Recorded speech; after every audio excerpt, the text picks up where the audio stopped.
Next है जी हमारे पास families. Total हमारे पास 4 फैमिलीज़ हैं, alkali metal, alkaline earth metal, halogens and noble gases. अब अल्कली मेटल्स कौन सी हैं? 1A के जो मेंबर हैं हमारे पास hydrogen, lithium, sodium, potassium, rubidium, caesium and francium. ये है जी हमारे पास अल्कली मेटल्स। नेक्स्ट है जी हमारे पास, अब इनको अल्कली मेटल्स क्यों कहा जाता है? अल्कली इसलिए कहा जाता है, अल्कली या बेसिक, ठीक है। जब भी इनका 1A के मेंबर का वाटर के साथ रिएक्शन करवाया जाता है ना, तो ये क्या प्रोड्यूस करती हैं जी? बेस। मैं एक सोडियम की एग्जांपल ले लेती हूँ। सोडियम, इसका रिएक्शन करवाया वाटर के साथ, ये प्रोड्यूस करेगा जी 2NaOH और साथ में हाइड्रोजन गैस। इसको बैलेंस भी कर लेते हैं इक्वेशन को। ये आपके सामने जी सोडियम हाइड्रोक्साइड। सोडियम हाइड्रोक्साइड एक बेस है या अल्कली है, ठीक है, और सोडियम हमारे पास मेटल है। इसी वजह से हम क्या कहते हैं जी, जो हमारे पास फर्स्ट फैमिली है उसको हम कहते हैं जी अल्कली मेटल्स। यानी कि जब भी वाटर के साथ रिएक्शन करेंगे कोई भी मेंबर है, अगर पोटाशियम का रिएक्शन करवाएंगे वाटर के साथ तो पोटाशियम हाइड्रोक्साइड, इसी वजह से हम इनको क्या कहते हैं जी अल्कली मेटल्स। नेक्स्ट है जी अल्कलाइन अर्थ मेटल। अब अल्कलाइन अर्थ मेटल्स क्यों कहा जाता है? ये भी हमारे पास मेटल्स हैं, ठीक है, अल्कलाइन इन नेचर होती हैं, यानी कि ये इनमें से भी, यानी कि बेरिलियम 2A के जो मेंबर्स हैं 2A, beryllium, magnesium, calcium, strontium, barium, radium, इनमें से भी जो है कोई भी वाटर के साथ रिएक्शन करता है तो ये भी बेस ही प्रोड्यूस करेगा। एग्जाम्पल देख लेते हैं जी कैल्शियम की। जब इसका रिएक्शन करवाया जाता है वाटर के साथ तो हमारे पास बनता है जी कैल्शियम हाइड्रोक्साइड, ठीक है, और साथ में हमारे पास जो है वो हाइड्रोजन गैस रिलीज़ होती है। तो इससे भी हमें ये पता चला कि ये भी हमारे पास क्या प्रोड्यूस कर रहा है जी, अल्कलीज या बेस। नेक्स्ट है जी हमारे पास, और इसको अर्थ मेटल्स क्यों कहा जाता है? क्योंकि ये जो हमारे पास मेंबर्स हैं ये अर्थ क्रस्ट के अंदर पाए जाते हैं, इसीलिए इसका जो पूरा नाम होगा वो होगा alkaline earth metals. Third family है जी हैलोजन फैमिली। हैलोजन फैमिली जो है हमारे पास 7th A के जो मेंबर्स हैं फ्लोरीन, क्लोरीन, बोरोमीन, आयोडीन, एस्टाटीन, इनको हम कहते हैं जी हैलोजन फैमिली।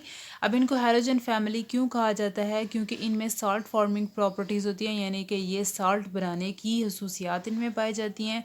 वो किस तरह? 7th A के मेंबर्स जब भी हमारे पास 1A के मेंबर से रिएक्शन करते हैं तो हमारे पास साल्ट बनता है। यानी कि अगर मैं एग्जांपल दूं तो 1A में हमारे पास सोडियम है और 7th A में हमारे पास जो है वो क्लोरीन है, मिल के क्या बना देंगे? NaCl, जो कि हमारे पास जो है वो कॉमन साल्ट है। इसीलिए इसको हम क्या कहते हैं जी, हमारे पास हैलोजन या 7th A family, 7th A members या हैलोजन फैमिली। नेक्स्ट है जी नोबल गैसेस। नोबल गैसेस क्या हैं जी? नोबल गैसेस हैं हमारे पास 8A के जो मेंबर्स हैं इनको हम कहते हैं जी नोबल गैसेस। नोबल गैसेस को नोबल गैसेस क्यों कहा जाता है? नोबल का मतलब भी ये है कि कोई चीज़ जो है वो बहुत, जैसे जब एक साइंटिस्ट जो है, एक साइंटिस्ट दूसरे साइंटिस्ट से हट के काम करता है तो उसको नोबल प्राइज़ दिया जाता है। इसी तरह नोबल गैसेस क्या करती हैं? पूरे पीरियोडिक टेबल में जो है ये हट के परफॉर्म करती हैं, ठीक है। कैसे हट के परफॉर्म करती हैं? क्योंकि ये जो है वो इतनी ज़्यादा रिएक्टिव नहीं होती, लीस्ट रिएक्टिव होती हैं एज़ कम्पेयर टू बाकी एलिमेंट्स के। इसकी रीज़न क्या है? क्योंकि इनका ऑक्टेट या आउटर मोस्ट शेल में 8 इलेक्ट्रॉन्स कंप्लीट होते हैं, तो ये ज़्यादा रिएक्शन नहीं करती, इसीलिए इनको हम क्या कहते हैं जी? Noble gases. और नोबल गैसेस कौन सी हैं? Helium, neon, argon, krypton, xenon and radon. किसी भी एलिमेंट की जब इलेक्ट्रॉनिक कन्फिग्रेशन लिखते हैं ना तो उसके लिए एटॉमिक नंबर रिक्वायर्ड होता है। तो स्टूडेंट को एटॉमिक नंबर जो है वो याद नहीं होता, जिसकी वजह से मतलब इलेक्ट्रॉनिक कन्फिग्रेशन आती भी हो तो जो है आप नहीं कर पा रहे होते क्योंकि आपके पास एटॉमिक नंबर नहीं होता। उसका एक छोटा सा ट्रिक है, ठीक है, वो मैं आपके साथ शेयर करती हूँ जिससे आपको इंशाल्लाह कोई भी एटॉमिक नंबर जो है वो आप इजीली जो है फाइंड आउट कर सकते हो। अच्छा जी, अब हम पीरियड्स के बारे में हमें ऑलरेडी पता है कि फ़र्स्ट पीरियड में 2 एलिमेंट्स होते हैं, सेकंड पीरियड में हमारे पास 8, थर्ड में भी 8, फोर्थ में 18, फिफ्थ में 18, सिक्स में हमारे पास 32 एलिमेंट्स। आपने ये जो ऑर्डर है इसको याद कर लेना है, ठीक है। अच्छा, अब इस ऑर्डर को हम जो है अगर 1A के ऊपर अप्लाई करें तो कैसे अप्लाई करेंगे कि हाइड्रोजन जो है सबसे पहला एलिमेंट है और एटॉमिक नंबर की बेस पे इसको अरेंज किया है, तो इट्स मीन इसका जो एटॉमिक नंबर होगा हाइड्रोजन का 1, वो तो हमें ऑलरेडी पता है।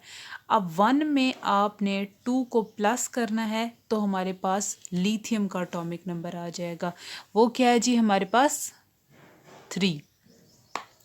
उसके बाद अगर हम नेक्स्ट देखें तो 3 में आपने क्या करना है जी 8 प्लस करना है तो आपके पास एटॉमिक नंबर आ जाएगा सोडियम का 11। आपने 11 में नेक्स्ट 8 प्लस करना है तो एटॉमिक नंबर आपके पास आ जाएगा 19। नेक्स्ट आपने क्या करना है जी 19 में 18 प्लस करना है तो आपके पास आ जाएगा जी 37।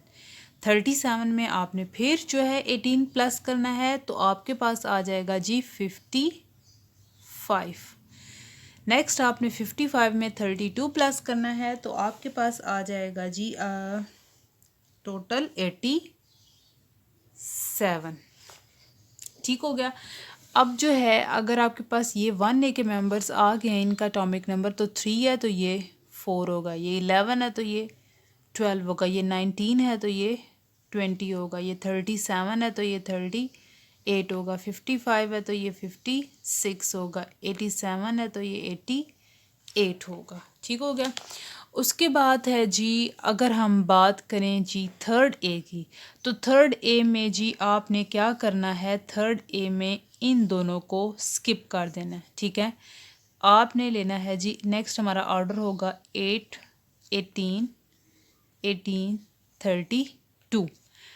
अब ये 4 है तो बोरॉन हमारे पास क्या होगा 5। ठीक हो गया। अब 5 है, 5 में आपने 8 प्लस करना है तो आपके पास क्या आ जाएगा जी 13। ठीक है। अब 13 में आपने क्या करना है जी, नेक्स्ट है जी 13 में हम 18 प्लस करेंगे तो हमारे पास 31 आएगा, 31 में 18 प्लस करेंगे तो 49, 49 में 32 प्लस करेंगे तो 81। इससे हम जो है इजीली इसका एटॉमिक नंबर हमें पता चल जाएगा। अब ये हमें पता है 5 है तो ये 6, 7, 8, 9, 10, 13 है 14, 15, 16, 13 सॉरी ये 13 है, ये हमारे पास 14 होगा, ये 15, ये 16 और ये 17 एंड देन 18, 31, 32, 33, 34, 35, 36, 49 है, 50, 51, 52, 53, 54, 81 है ये, 82, 83, 84, 85, 86 एंड दैट्स इट। इस तरह आपको ओवरऑल जो है पीरियोडिक टेबल का एटॉमिक नंबर के बारे में पता चल जाएगा।